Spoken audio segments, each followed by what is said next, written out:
Bueno, hola, buenos días a todos. Muchas gracias por estar aquí.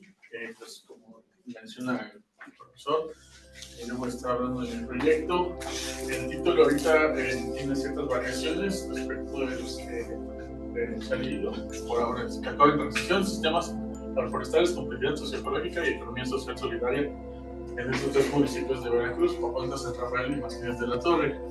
Bueno, para empezar, de manera previa, pues quizá, bueno, a veces sería que la mayoría ya nos conocemos, pero tal vez para algunos que no tengan cierta cercanía con mi trabajo, pues quisiera mencionar un poco de mi perfil previamente. Yo soy antropólogo social. En esta licenciatura tuve la oportunidad de acercarme a estudiar el turismo alternativo desde una perspectiva antropológica sobre el cambio cultural a través de la experiencia del turismo alternativo. Me empecé a acercar y involucrar en los discursos de sustentabilidad, de agroecología, de buen vivir. Posteriormente hice una especialidad en estudios de opinión, donde hice un estudio de mercado con empresas locales de Acapulco, Veracruz, para ver cómo podían atraer turismo local, ¿no? Y desarrollar las empresas que se han gestado de turismo alternativo, turismo de aventura. Y bueno, posteriormente pues hice la maestría en gestión ambiental, en donde ya tuve la oportunidad de enfocarme más en aspectos de este rubro, del rubro ambiental, donde desarrollé una estrategia de gestión de aprovechamiento sustentable de bromas de cacao, producción como cacao, en esta misma localidad, desde un enfoque también sustentable. En este sentido, pues esas son como la perspectiva que he tenido a lo largo de mi perfil profesional, ¿no? Estos enfoques alternativos que tienen que ver con responsabilidad ambiental, social y económica. Bueno, ahora, ¿por qué me centro en el cacao? El cacao, como ya he venido diciendo un poquito, pues yo lo trabajo desde la maestría con la estrategia de gestión que hice para el municipio de Acapulco. Ahora lo estoy tratando de llevar a una perspectiva un poco más grande del estado de Veracruz y respecto a los proyectos que se desarrollan con esta semilla en este estado, al estudiar algunos proyectos que ya se han trabajado desde la Universidad Veracruzana y que están en cierto desarrollo y que por algunos cuestionamientos que abordo en el planteamiento, creo que tiene una gran oportunidad de crecimiento y de ser un cultivo que tiene varios puntos benéficos y positivos para posicionarse como desde esta parte sustentable y también rentable económicamente. Bueno, un poco poniéndonos ya en perspectiva del cacao, existe una franja a nivel mundial que está definida por el Ecuador y los trópicos, que da las perfectas condiciones para que se pueda cultivar este producto, ¿no? Como podemos ver, pues México se encuentra también dentro de estas franjas, donde lo hace idóneo, y particularmente pues Veracruz se encuentra bastante en el centro de esto.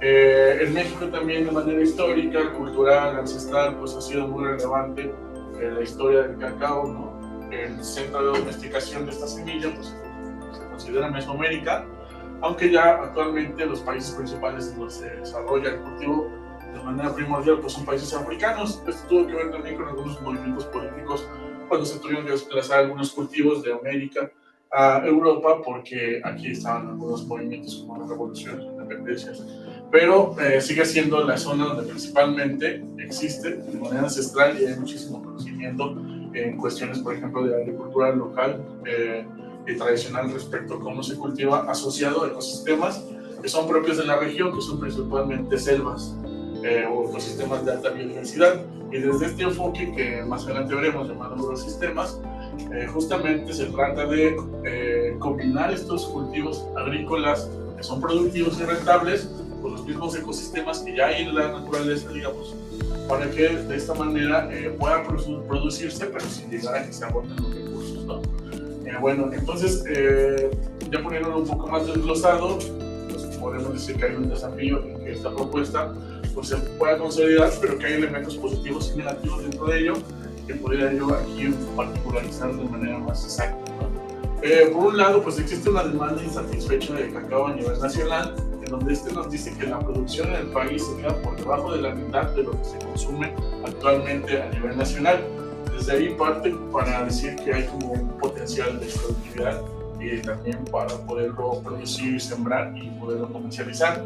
De ahí, bueno, ya hay cacao en otras regiones, ¿no? Por ejemplo, Tabasco, Chiapas, donde más siembra esta semilla. Sin embargo, entonces, ¿por qué no está cubriendo esta demanda? Bueno, porque hay otras problemáticas asociadas a que ya en las zonas donde hay algunos cultivos pues se requiere de ciertos aspectos, como por ejemplo fomentar que ya hay plantas que hace falta renovarlas, hay muchas, como en todos los procesos agrícolas, muchos intermediarios, ¿no?, que se quedan con gran parte de la cadena de valor que se va acumulando, y pues más bien el dinero, ¿no? Le toca muy poco a los agrícolas que realmente son los que lo siembran, agricultores. Y bueno, también que hay bajos rendimientos por lo mismo de las plantaciones viejas, y que bueno, hace falta como darle un nuevo enfoque a este cultivo, por ejemplo, en que pase de ser de monocultivos a sistemas agroforestales, que es lo que se está proponiendo dentro de este proyecto. Ahora, la área de estudio en Veracruz pues implica 3 municipios muy diferentes y con perfiles cada uno particulares. ¿Por qué? Porque en algunos hay unos proyectos de cacao que ya se están trabajando desde el 2019, por ejemplo, donde ya se tienen árboles maduros produciendo, y hay otros como en Papantla, donde apenas está empezando y apenas están instalando los cultivos, por lo que están en diferentes momentos de desarrollo. Estos municipios pues son San Rafael, Martínez de la Torre y Papantla, ¿no? Cada uno tiene sus características particulares y una diversidad territorial diferente que ayuda a que de cierta forma pueda analizarse y postularse o promover o verse como cierto modelo de desarrollo agrícola basado en el cacao de manera sostenible en 3 lugares distintos, lo que también ayuda a la perspectiva metodológica que posteriormente estoy tratando también de ocupar para mi proyecto. Bueno, pues esto ya de manera sociodemográfica y agroproductiva, bueno, son diferentes, ¿no? Tanto en cuestiones de población y también, como les mencionaba, en escala con los rendimientos de cultivos, de cosechas, superficies cosechadas. Y la intención es analizar estos 3 casos, o bueno, estos 3 municipios y los casos que hayan dentro de estos municipios, con el objetivo general de analizar la viabilidad social, económica, ambiental y cultural de los sistemas agroforestales de cacao en Papantla, San Rafael y Martínez, identificando patrones y configuraciones territoriales que permitan construir un modelo de sostenibilidad y resiliencia para el cacao en Veracruz. Bien, y ya los particulares se enfocan de manera más específica en algunos aspectos, como sería la caracterización de cada uno de estos casos para llevarlos como una especie de modelo, el análisis de las redes productivas entre estos y los actores que hay, y la intensidad o no entre las relaciones que se tienen, un modelo territorial que también implica derivarse de estudiar las condiciones de cada uno de estos municipios donde se llevan los cultivos de cacao. Y por último, el objetivo 4 tiene que ver con plantear el desarrollo futuro de estrategias que puedan ayudar a que se consolide estas dinámicas de comercialización y que pueda llevar a cierto éxito, que pudiera configurarse estos 3 municipios que están en la zona de Totonacapan como una especie de zona en donde pudiera también generarse un clúster agroecológico, ¿no? Y en ese sentido vincular incluso otras actividades como por ejemplo el agroturismo, que es otra forma de explotación agrícola que tiene que ver también con una posibilidad dentro de la perspectiva del enfoque sustentable, ya que también es una forma de atraer gente que genere un gasto y que también se marquen zonas donde no se va a dañar el ecosistema y pueden ir a ver cómo se genera este tipo de sembradíos, de cultivos, cómo se procesa, cómo se elabora el chocolate, sin que se dañe en sí la zona, ¿no? Pues ahora esto desde un marco teórico que propongo para analizarlo, bueno, es retomando Luma, con lo de los sistemas y subsistemas, al considerar que, bueno, estos sistemas de cultivos agroforestales pues implican varias dimensiones, ¿no?, que son bastante pertinentes de analizarse por separado y en conjunto en las relaciones que involucran cada uno de ellos. Por ejemplo, subsistemas ambientales, sociales, productivos y culturales serían los principales. Esto también pues determina también a que están conectados diferentes actores que tienen que ver unos con producción, otros con los proveedores, otros con a lo mejor instituciones públicas que participan con cierto fomento, universidades que también promueven proyectos. Entonces también otra parte del enfoque teórico de este proyecto pues es el estudio de las redes, ¿no? Cómo hay esta conexión entre productores, instituciones, mercados y empresas y cómo están configuradas. Y por último también hay un concepto que empieza a tomar mucho peso dentro de mi proyecto, que es el de gobernanza municipal, ¿no?, que tiene que ver con la articulación de las autoridades a nivel local y cómo la participación de este a también influye mucho también en el desarrollo, la toma de decisiones, las posibilidades de toma de decisiones que se pueden dar, el acceso a ciertos elementos como por ejemplo financiamientos, estructura, programa, regulación.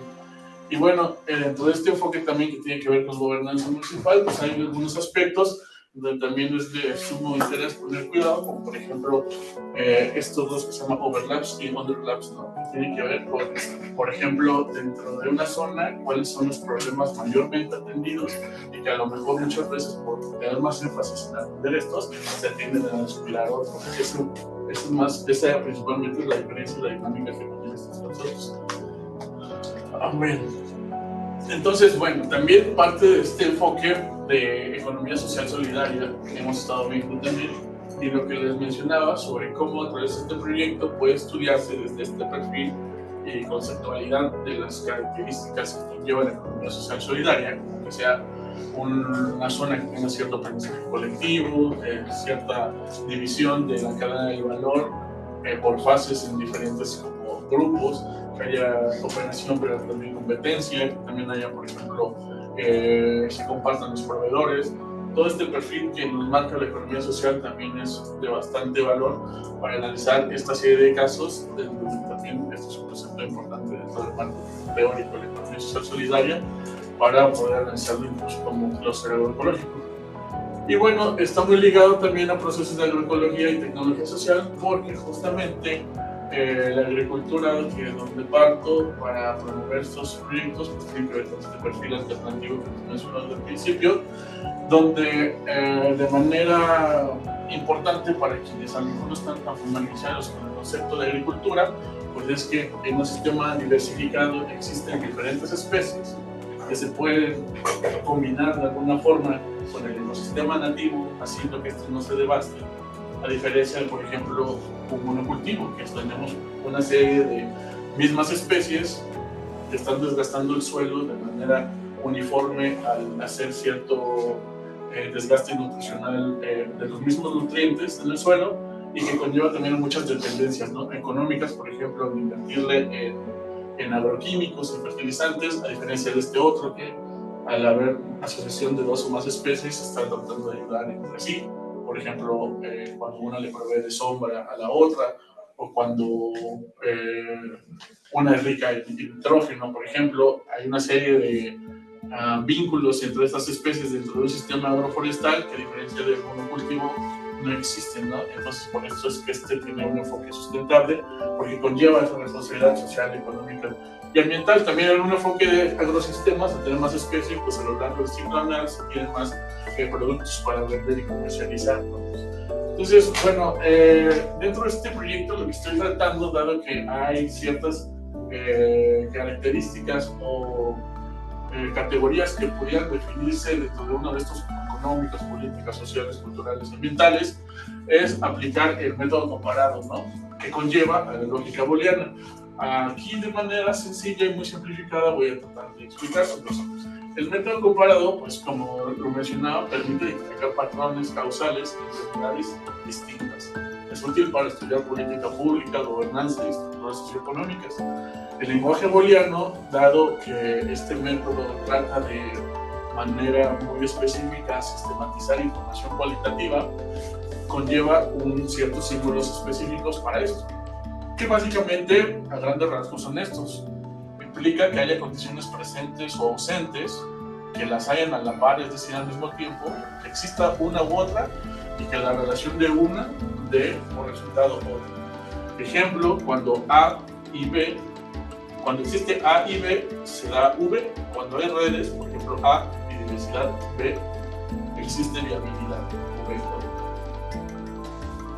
En el siguiente ejemplo vamos a ver algunos otros casos. Este también, método comparativo, también tendría que partir también parte de la hipótesis. La hipótesis tiene que ver con causalidad para la viabilidad en este tipo de sistemas, por ejemplo, aplicados a los sistemas agroforestales. Aquí, dado que apenas tendría que, en un proceso más avanzado, definir cuáles serían mis variables, mis indicadores, y eso apenas se está haciendo, aquí he puesto una semana de ejemplo. Aquí he definido, por ejemplo, A como redes productivas, B diversidad agroforestal, C gobernanza municipal, C acceso a mercados justos V, viabilidad socioecológica. Entonces, una hipótesis muy sencilla es que si existen todos estos elementos, existe V, ¿no? Viabilidad. Y otra sería que la ausencia de alguno de estos pues conlleva a pues que haya la pérdida de algunos de estos elementos y el sistema no sea 100% exitoso o 100% viable, ¿no? Y por último, la que dice equifinalidad quiere decir que tenemos algunas condiciones que pueden ser suficientes para que se dé un fenómeno u otras que pueden ser necesarias para que se dé, y que puede haber diferentes configuraciones, es decir, pueden estar presentes diferentes elementos o no para que se llegue a la viabilidad. Aquí entonces tendríamos que dentro del desarrollo metodológico de la investigación, pues ya estaría yo, digamos que ya había cumplido con el diseño y delimitación territorial. Ahorita vendría lo de la recolección de datos cualitativos para después construir los indicadores y de este modo la matriz comparativa. Luego proceder entonces a codificarlos y hacer ese análisis booleano, generar un contraste entre los casos y ya por último la interpretación, generación de conclusiones y discusión teórica. Aquí he puesto algunos ejemplos de cómo podría de manera muy simplificada quedar esto al mencionar que, por ejemplo, si en un municipio tenemos redes productivas, diversidad agroforestal y gobernanza municipal activa, tendríamos, por ejemplo, alta viabilidad. Si en otro tenemos redes consolidadas, asistencia técnica, que sería pero tenemos carencia de una gobernabilidad buena, entonces tendremos, por ejemplo, viabilidad media. Y si en otro tenemos diversidad agroforestal, identidad biocultural, pero no tenemos un mercado consolidado, que sería este jefe, tendremos, por ejemplo, también viabilidad media. Esto nos ayuda entonces que finalmente, y de esta manera representativa, a través de esta lógica booleana que trata de sistematizar y poner muy claro cuáles son elementos o no que se están considerando para evaluar algún caso, pues a tener ciertas perspectivas preliminares de dónde podemos llevar con esta metodología y con este objeto de estudio. Podremos con esto lograr, por ejemplo, identificación de configuraciones causales, ¿no? Lo que permite identificar las condiciones que deben de existir o no de manera suficiente o de manera necesaria para que se dé la viabilidad de estos proyectos de manera exitosa. Podemos también analizar la equifinalidad, que es lo que mencionaba, que pueden existir no todos los elementos, sino unos u otros y diferentes configuraciones para saber que un caso puede ser viable. Analizar cuáles son las condiciones necesarias o suficientes. También con esto lo que trato de hacer es buscar que pueda caracterizarse estos casos como un modelo y pueda llegar a ser replicable y contextualizado en otros lugares a partir de la definición de esta serie de características. Y bueno, que también con este estudio pues pueda abonarse a generar política pública basada en esta evidencia, en hallazgos del método comparado y fundamenten esto al caracterizar de esta forma cada uno de estos proyectos. Y esto sería, a grandes rasgos, hasta ahora. Muchas gracias. Perfecto. Muchísimas gracias, David.